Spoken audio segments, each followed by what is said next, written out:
All right, I just want to add one last little detail. So for people who don't like talk of a pre-tribulation rapture, there are some things that we need to reconcile with. Okay, you watch the last video, think, oh, well, yeah, that's a possibility. Look, I was never open to a pre-trib until I started really just accepting it's a possibility. And then I'm seeing, look, think about this, okay? You can watch the last video about as in the days of Noah, so shall the coming of Son of Man be. People are eating, drinking, marrying.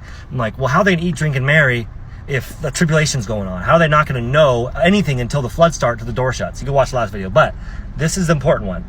A lot of people, the reason why they say it's mid-trib, because they use this verse, and it does point to this, but you got to think about this, okay? They'll say, in a moment, in the twinkling of an eye, at the last trump, we shall be transformed. So they say, there it is. There it is. It tells us specifically it's at the last trump. So what do they do though? They go directly to Revelation and they say that's the last trump of Revelation. The seventh trump, that's it. It's at that last trump when we were transformed. Okay, I see that. I saw that my whole life. But after studying it, think about this, okay? When was that written? That verse, at the moment of a twinkling of eye. When was that written? That was written before John had his vision.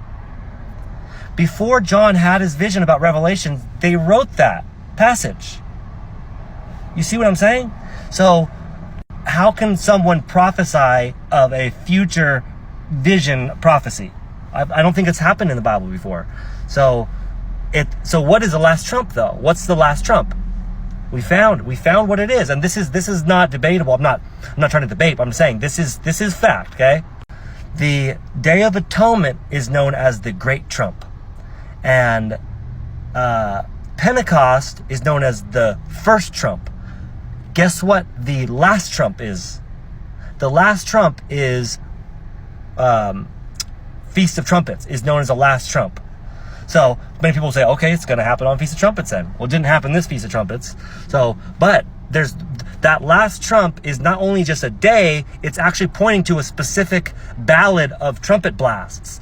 You have the great trump, you have the first trump, and you have the last trump. They would blow 99 trumps, and then that last final one is a long blast. You give it all you got. So they knew about the last trump and the first trump and the great trump at that time.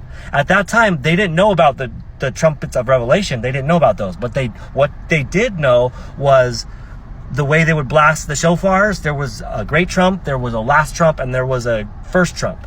So at the last trump could mean you're going to hear all the great blast, and it's at the last trump, but doesn't mean it's at the seventh trump of Revelation. That vision didn't happen yet, but it could mean that, but I don't think so.